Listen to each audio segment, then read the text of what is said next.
All right. Here we are for another Innistrad block constructed, or sorry, not Innistrad block constructed, Innistrad draft. Um, this is an interesting pack, having two claustrophobias, a victim of night, travel prep. I mean, gutter grime, prey upon. This pack, rage thrower is very deep. I mean, there's like 1, 2, 3, 4, 5, 6, 7, 8, 9, 10 cards that I wouldn't be unhappy having. Um, I really, really like green white above all else, and seeing two claustrophobia is like taking one of those would be a bad signal. I mean, I could take the victim and maybe even get like the diagraph school on the wheel. If I take the travel preparations, which I think is the best green card here, I might easily wheel the gutter grime, the villagers, or the prey pawn, all three of which are pretty solid cards. So I think I'm just going to go ahead and take the travel prep, and or I could even get the bell ringer and look for just the green white strategy. I mean, this pack's just, yeah, it's over the top nuts.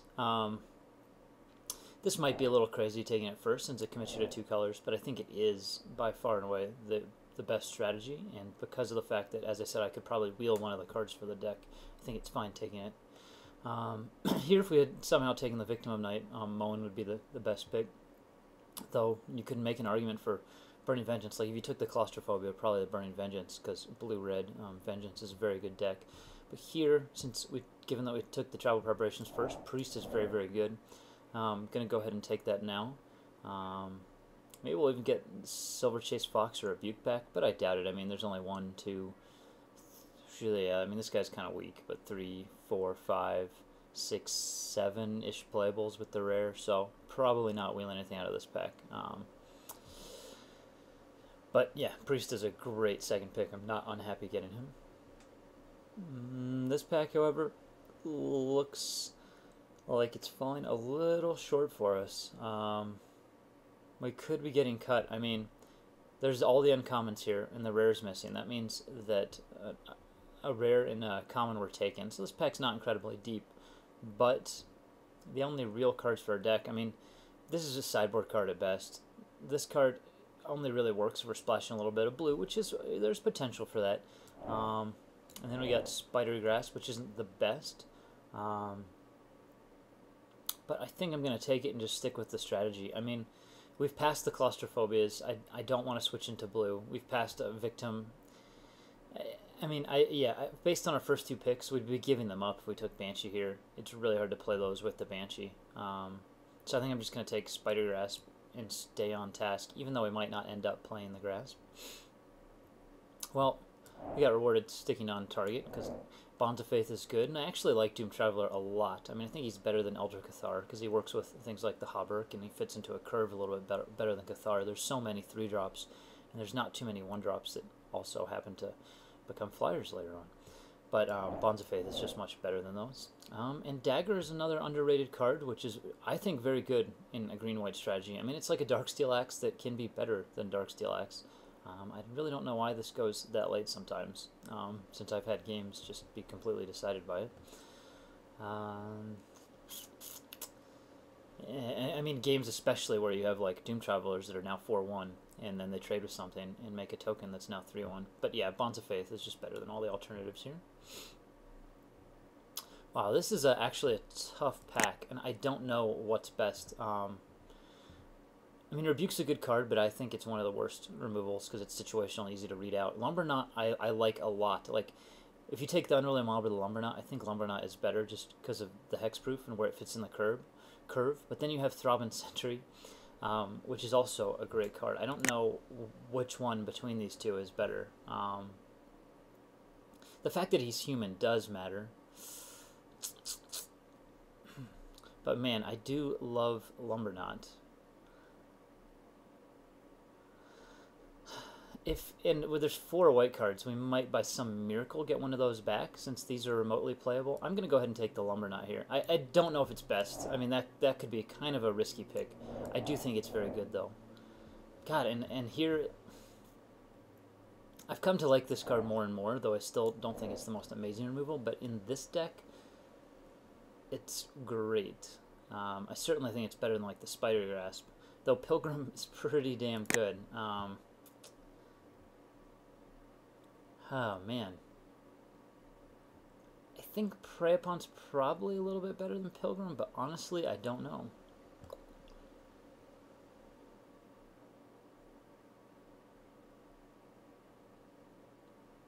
I mean, the person next to us might even be... Hopefully they took the blue cards, but they might even be going with the white. Yeah, I'm going to take the Prey Upon. I think it's a little bit better. I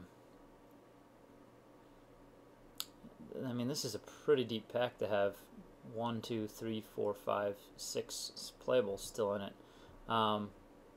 We could take the Caravan Visual to help smooth our mana and maybe splash like a Brimstone if we open it. But I think like Bellringers just might be better. I like Bellringers a little bit better than Cathar. Yeah, I think Bellringers is just going to be a little bit better than Vigil here. We see no reason to splash yet. We can pick something like that up later if we need to. And I think, as I said, Bellringers is a little bit better than Cathar, so I'm just going to go ahead and grab it. Yeah, none of these cards are that exciting. Sharpened Pitchfork is one of the... I don't think this equipment's very good, even though we currently have a couple humans. I could maybe take the Mulch if we get the Creeping Renaissance type deck coming back. Or I could just go ahead and take the Woodland Sleuth. I mean, Sleuth, I guess this guy could be okay sideboard. I mean, he's not what you really want to be doing on turn 4, but if we're aggressive enough, he could fit in the curve better. It's probably a better card than Mulch overall. Yeah, I'll go ahead and take it. And wow, Prey Upon tables. So we didn't get one of the white cards back. Well, I guess we got Bellringers. But we got a Prey Upon, which is really interesting. So green must be underdrafted. I kind of wish I had the Pilgrim in place of that. And nobody took the Burning Vengeance, which I think is probably going to be a mistake for somebody in the long run, or somebody's going to get really hooked up because we're just going to take the Fox here. Fits in our curve, and yeah, something that we'd really like right here. Since we don't really have any beatdown 2-drops yet. Hopefully seeing that Prey Upon that late means we're going to get like a Dark Thicket Wolves or something back, which worked very well with Prey Upon in the next pack. I think here... I'm just going to take the Feeling of Dread. It's probably the best card against us. Like, Curiosity we can deal with since we have Prey Upons, and we have a Tapper, and Pacifism. Yeah. Well, we're wanting... I think all of these kind of... I think Lost the Mist is probably the best card against us. Wow, and a Mob and a Fox, so everything's underdrafted here. They took the Sentry. You know, I kind of like Mob. We already have one Fox. I'm just going to go ahead and grab the Mob right now. Could be that Fox is a little bit better at times, but if we get Doom Travelers and stuff, I really like Mob. He gets out of hand sometimes. Well, Creepy Doll's a little slow. I mean, this pack, really, I think Fiend Hunter's the best card. I mean, Priest is a very strong card too, but I don't think it's anywhere close to the power of Fiend Hunter, especially on like the human-on-human matchup. Creepy Doll's very strong, but slow, and probably doesn't fit in like a green-white aggro deck. This is more of like the control card. And there is a Rebuke, another Fox, and the Priest. So we're probably going to wheel one of these. We might even wheel Rally the Peasants, which is okay if we end up splashing a red. Let's see, there's like 1, 2... I don't consider this guy that playable. 2, 3, 4, 5, 6, 7, 8, 9... Yeah, there's 10... I mean, somebody could take the Delver, so we might get one of these things back. We'll probably end up with the Fox, seeing how late those things came last time. And, well, we got shipped a Slayer of the Wicked. Hopefully we actually get the Thicket Wolf, since not many people are going green, though we'll probably end up with, like, the Outcasts. That this pack is kind of weak. I mean, there are, like, 1, 2, 3, 4. I mean, this is playable. 5, 6, 7. Yeah, we're probably not going to end up with anything from this pack. I think Villagers is... I mean, I've been getting more respect for Moment of Heroism with recent drafts, but Villagers is still much better. I mean, we're still missing a bunch of guys at this drop. Villagers is very good with Prey Upons. Much better than Elder Cathar, though we have a few humans already, and we might even be wheeling this, or the Moment. Or even the Spider. I mean, the Spider's fine in sideboard situations, especially with the Prey Upon. So, yeah, we might get something back from this pack. It seems pretty deep, like 1, 2, 3, 4, 5, 6, 7, 8, 9, 10. I mean, there's a lot of cards that are left in here. Even the Porcelain as a sideboard card is fine. Well, we get rewarded with another Villager. No reason to take anything else here. And I think Dark Thicket Wolf is that much better than Orchard Spirit. Even though Orchard Spirit has evasion, and we don't have any guys with evasion yet, Thicket Wolf with Prey Upon is pretty sick. And we just are lacking in the 2-drops, and we got 2 Prey Upon. So yeah, Thicket Wolf is definitely what we want to be getting there. And we just got rewarded with a Butcher's Cleaver, which, with all the humans... Oh, and there's a Bonds of Faith. Never mind. Wow. I think Bonds of Faith is a little bit better than the Cleaver. I mean, we don't really want to be playing the Spider Grasp. Cleaver is just so good, though. I mean, this is going to be good against us. We might need to somehow pack some artifact removal, like that Bramble Crush might come back. We don't have a ton of ways to deal with humans, and Prey Upon's pretty bad against Cleaver because they suit up their guy, but I think taking the Bonds is still just superior. And look at that, there's the Creaming Renaissance. Well, there's also a Naturalized for that Cleaver, but as a massive, I'm such a massive fan of the Renaissance, I think I'm going to go ahead and grab it. Much better than taking this as a sideboard card, I think, against... Even if we don't main deck it, it's still a great sideboard card. As you saw in the last draft, it was a little slow, but I think it turned out to be very good for us.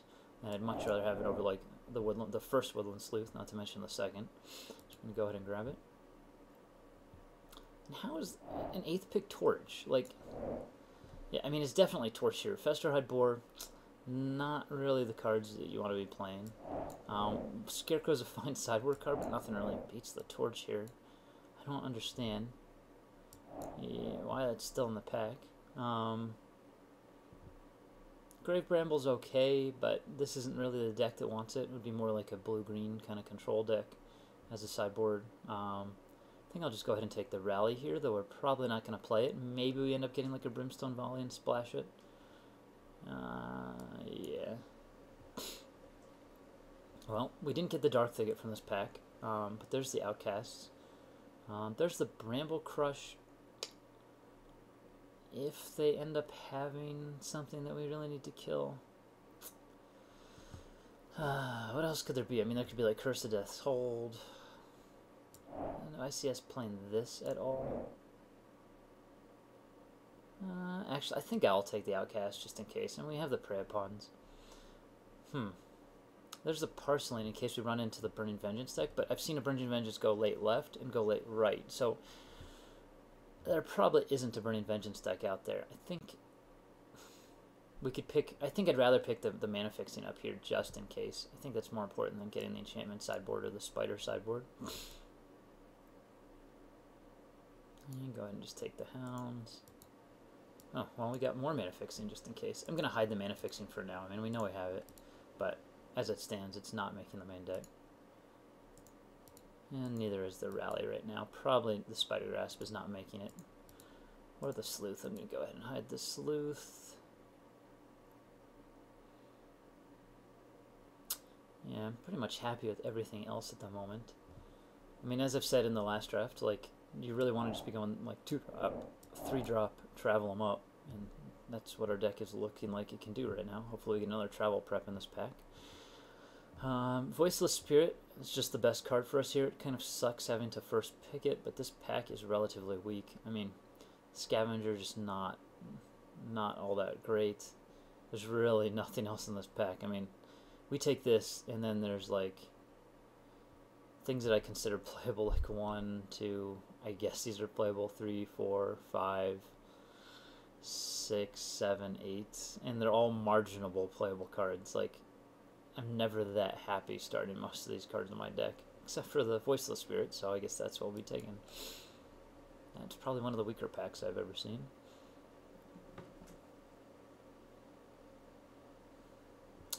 Ooh, and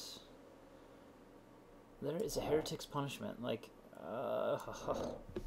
so do we splash red for this? I mean, this card's nuts. If you can't activate it twice, it's not as good as it can be. I mean, I don't think it necessarily fits in our deck because we have a good curve and the wolf is just... In the beginning of the format, I didn't like the wolf as much as I do now, but we have the prey pawns. I think this guy's clearly the pick over the punishment, and we just need to make sure we get our enchantment removal. But a draft yesterday they didn't record. I mean, I won the game by just dropping this and then activating it 5 times, hitting my opponent. And I did that, I think, 3 times throughout the draft. It's an exceptionally good card. In that deck, I happen to have 2 of these. Don't ask me how. I don't think I even opened one. I think I was past both. But yeah, I don't think it's worth mucking up our mana. I mean, looking at right now, if we cut this, we could even be going 16 lands. I think it's better to just take the wolf and go from there. We'll probably wheel something back from that pack. Wow, well this is a great pack, and we're probably going to wheel something. Well, I can say with near assurance that we're going to wheel something. I think I'm taking the travel prep because that fits best with our plan, especially with the prey pawns. We'll probably end up something like wheeling the other Lumberknot, which I wouldn't be too unhappy about. The Cleaver is great, but our human count has gone down a bit compared to our other creature count. God, and like the Chapelgeist is great. I mean, all of these cards are great. There are, after we take the prep, there are 1, 2, 3, 4, 5, 6, 7 cards that we wouldn't be happy having in our deck. Like I would gladly have any of these cards wheel right now to replace some of the cards that we have. Like we're not playing that Outcast. Yeah. Well, let's see what happens on the wheel. I hope we get back something good. I mean, I think Travel Prep's that much better than like Chapelgeist and Cleaver here.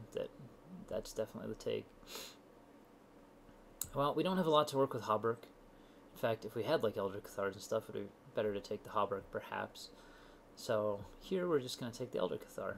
Not as sick as the last pack for us, but in fact we would probably take that last pack than the rest of our picks from any of these other packs, amazingly enough. Interesting. Another Cleaver and a Throbbing Sentry. Well, we're probably not playing Spider Grasp at this point. Huh. So this time, do I go ahead and take the Cleaver? I mean,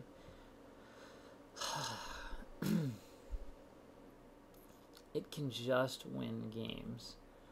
On the other hand, we don't have a lot of ways to deal with opposing Throbbing Sentries.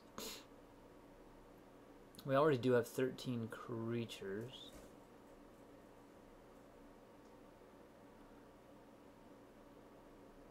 Yeah, I think Cleaver's good enough here, and we're probably going to wheel another creature that I'm going to go ahead and take it. And hopefully we get... It's interesting because how much less I like Cleaver now than I used to.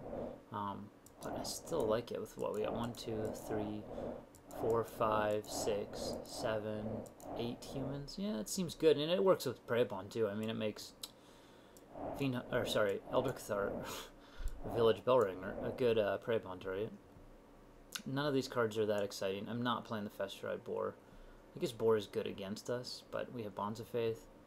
I guess Devils is good against us, but again, we have Bonds. I'm probably just going to take Claustrophobia. I don't know what's best against us. Yeah, sure. Ooh, and well, Chapelgeist. Deck is really coming together here. We've seen some, I mean, we saw that Heretic's Punishment. We already got 1 Fox. We've seen some Claustrophobias, though I just hated one. I don't think we want, like, the Mulch or anything like that. We've already have a Rally of the Peasants if we want to run it. Yeah, I mean, we'll just take the Fox again. Here's that initial pack with a bunch of crap. I mean, I think this is the best card against us. Alright, well, Moment of Heroism or Orchard Spirit. We're actually a little shy on evasion. Chapelgeist and Voiceless Spirit are only current evasion. We ended up with a lot of early drops. I think I just might rather have the Orchard Spirit over the Moment. This could be a bad idea. Maybe I'll try the Moment of Heroism. Yeah. Oh, I should have seen that we might have got one in the next pack. I mean, I think this was the very deep pack. And now I'd rather have an Orchard Spirit with that last pick. With that being said, I don't think Abby Griffin is Orchard Spirit.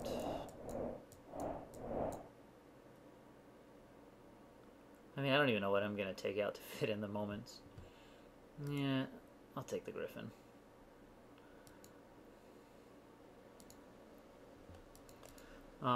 Those last few picks, I'm really not sure of. I bet the Spirit was better than the first moment. I should have remembered that there was probably going to be a moment in the next pack. And maybe the moment was better than the Griffin. Like, I don't think I'm going to be playing the Griffin or the moment, but I think the opposing moment would be better versus us than the Griffin. So I would rather have the other moment. Alright, I don't know if I'm starting both Foxes. I don't know if that moment is going in or the Unruly Mob. Yeah, I'll put in the Griffins for now. Put in the Renaissance for now, the Cleaver for now.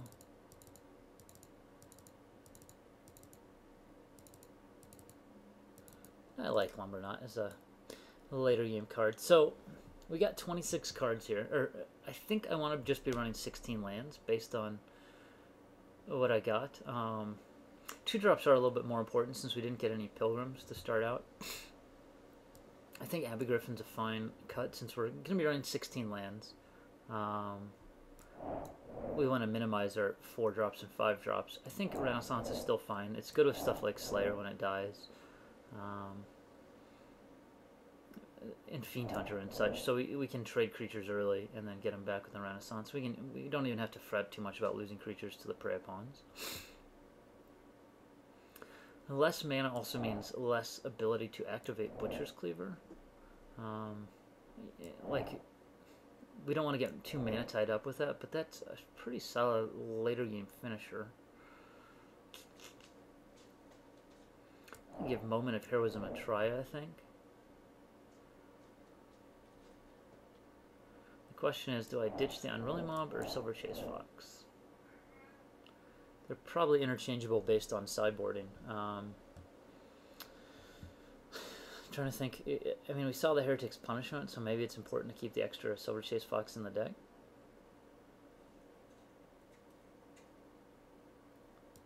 Yeah, I mean, we don't have stuff like Elder Cathar that we can sack on demand to the Unruly Mob. Though he is human, so if Elder Cathar dies, he gets real big. But we don't... Yeah, and he works better with the Cleaver, but... How many humans do we have then? 1, 2, 3, 4, 5, 6? I think maybe he's better than Cathar. I don't know. I think Cathar, I mean, because of the mana considerations, I do think, yeah, as I said before, like, Cathar's better than the Abbey Griffin here. Even though they're very similar. Yeah, and I like trying Moment of Heroism at the moment. Works pretty well with Prey Upon too, I guess, in a pinch.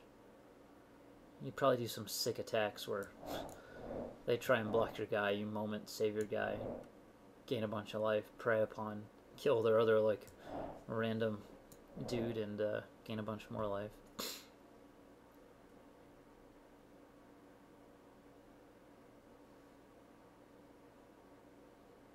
Should be noted the Butcher's Cleaver and Moment are kind of redundant. Yeah, I like this, I think. The only problem is our mana base might need a little bit more white. Like 9/7. But I don't want to completely locked out of green. I mean, these are a little bit more later on the turns. Like, this is really like, oftentimes, you could look at it as 1 white, 1 green, 2 colorless. So it's more of a turn 4 spell. Yeah, I think 9 plains. 7 force is probably right. Let's see if they suggest that. Yeah, they suggest 8/8. Interesting. Well, it's probably because of these mana symbols, but they're a little bit later. Though Fiend Hunter, you don't necessarily need to be casting turn 3. Shapelgeist, you really want to be casting it then. Yeah, maybe I will. Maybe I will go 8/8. We do want to get Dark Thickets out right away, and Villagers. Alright, I will see you for round 1.